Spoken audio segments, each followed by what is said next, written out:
Los inexplorados territorios de la Real Audiencia de Quito les ofrecieron a estos científicos más de una oportunidad para brillar. Pero solo uno de ellos fue quien supo saciar y demostrar su sed de conocimiento, el parisino Carlos María de la Condamine.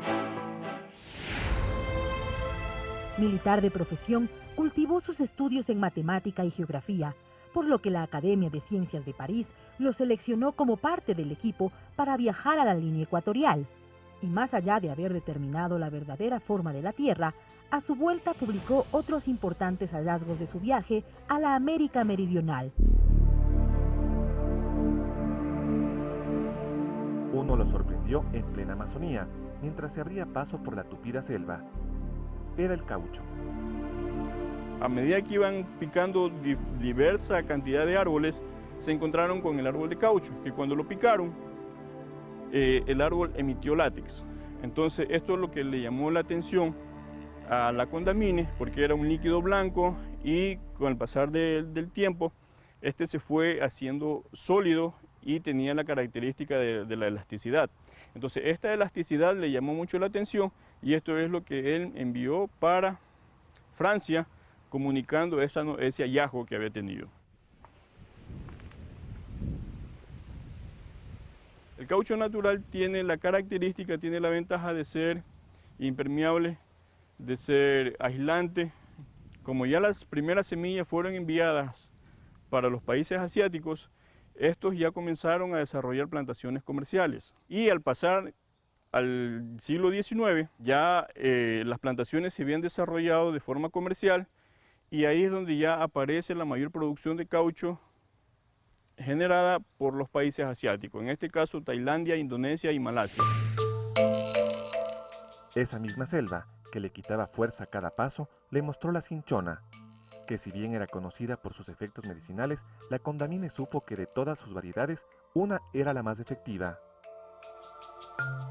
La quinina es un químico que se encuentra en la corteza de estos árboles denominados comúnmente como la cascarilla roja, cuyo nombre científico es la cinchona. Así es que aprovechando un viaje hacia el Perú, hace un descanso de unos días en Loja, por el sector de Malacatos.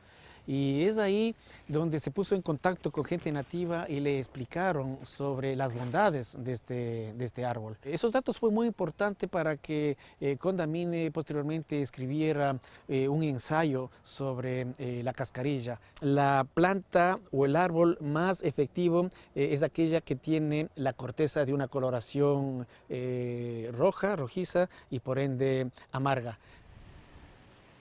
Pero llegar a estos importantes hallazgos no fue tarea fácil. El grupo de geodésicos que cruzó el Atlántico en poco más de un año se separó en la Real Audiencia de Quito.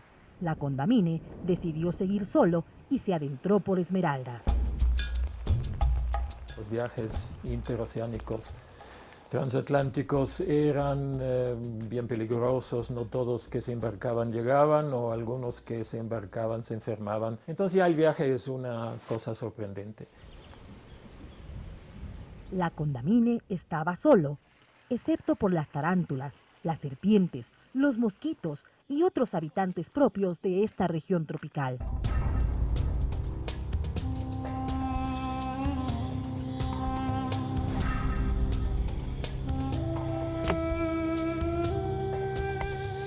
Muchísimos viajeros hacían testamento antes de viajar, porque había el riesgo de que se desbarrancara la mula, de que se muriera ahogado en un río que no tenía puente, o que le picara por último una víbora.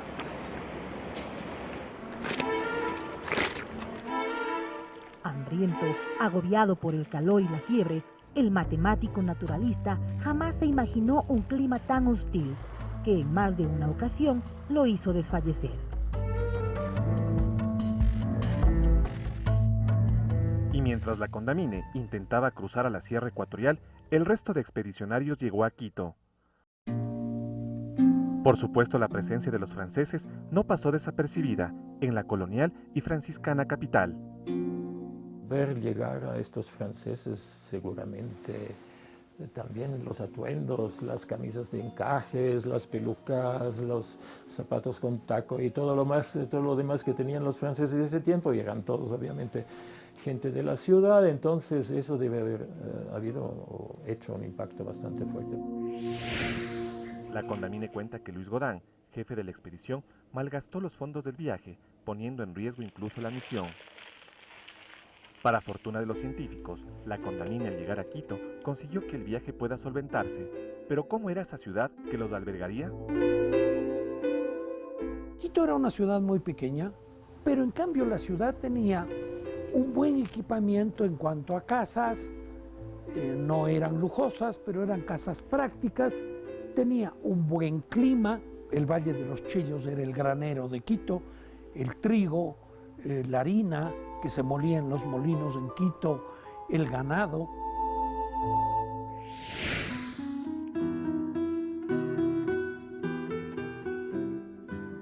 La primera misión geodésica se encuentra con una enorme riqueza, pero al mismo tiempo con unas condiciones muy difíciles. La comida tenía todas las técnicas españolas, pero estaba altamente influenciada por los ingredientes y la forma de comer de los criollos y de los señores de la tierra.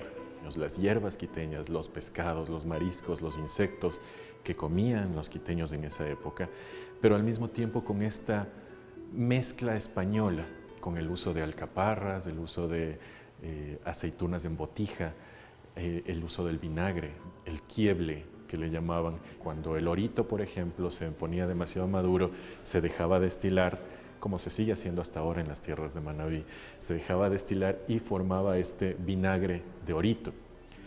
El quieble, que era el nombre que tenía en esa época este vinagre, además se utilizaba para embriagarse. En esa época se preparaba un plato muy particular, los caramelos de hostia. Normalmente se hacía o con camarón en salsa de ají dulce o con cangrejo. Seguramente se utilizarían apangoras, que eran los cangrejos de agua dulce, y también se podían hacer con gallina guisada en ají amarillo. El plato fuerte que vamos a servir es un guiso de pollo a las antiguas reglas. No tenemos evidencia de qué es lo que comieron los geodésicos, pero este es un plato que estuvo muy relacionado con la cocina de los marqueses de Selvalegre. Y el marqués de Selvalegre recibió a los geodésicos en sus haciendas y en sus casas. Entonces, nos gustaría pensar que es algo que pudieron haber probado.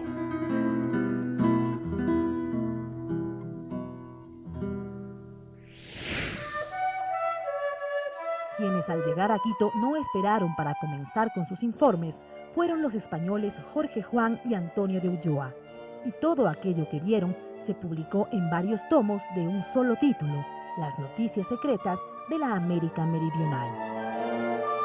Es un relato feroz de la situación de las colonias, con algunos capítulos muy importantes donde se relata la mecánica y el mecanismo exacto de dominación y expropiación de los indígenas. La segunda parte es una parte que habla del clero, y ahí verdaderamente son feroces las observaciones. El clero vive en una completa desregulación.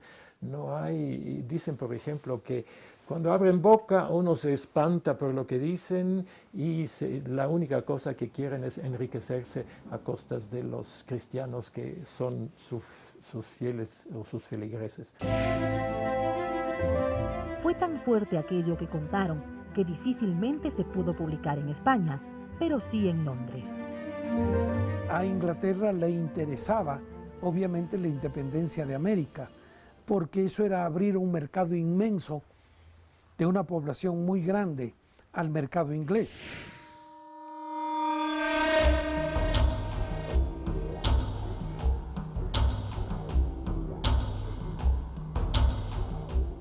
El complejo arqueológico de Ingapirca es el conjunto arquitectónico inca más importante del Ecuador. Este sitio cumplía 4 funciones: administrativa, religiosa, militar y un observatorio astronómico. El eje mayor del elipse está exactamente dispuesto de este a oeste.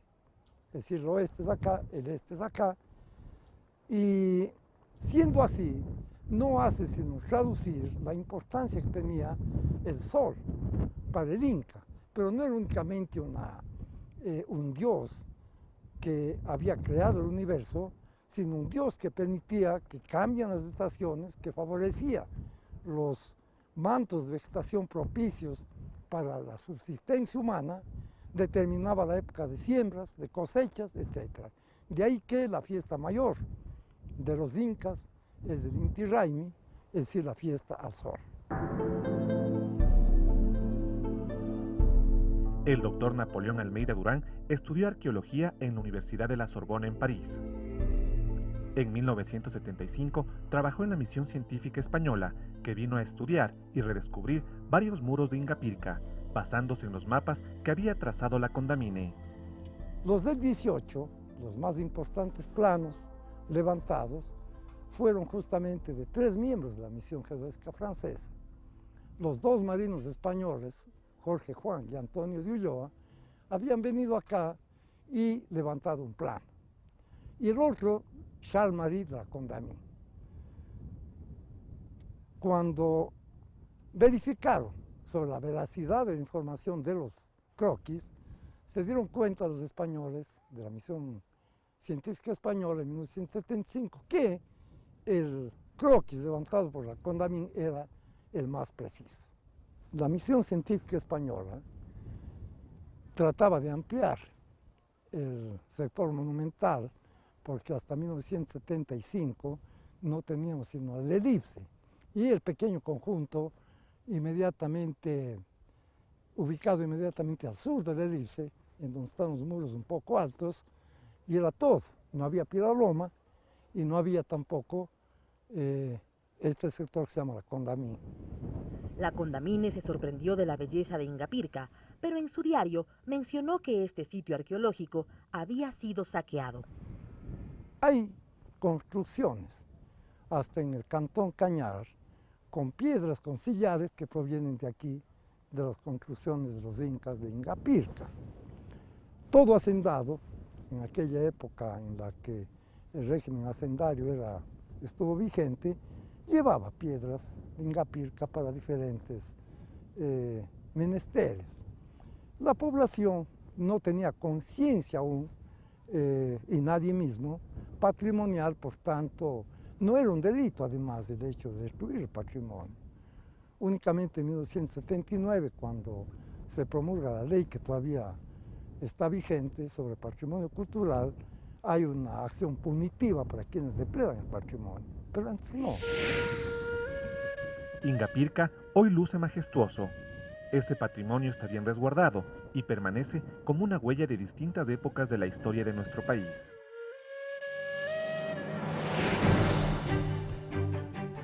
La presencia de Francia en la Atenas del Ecuador y una riobambeña que cruzó el Amazonas y el Atlántico para reencontrarse con el francés que robó su corazón.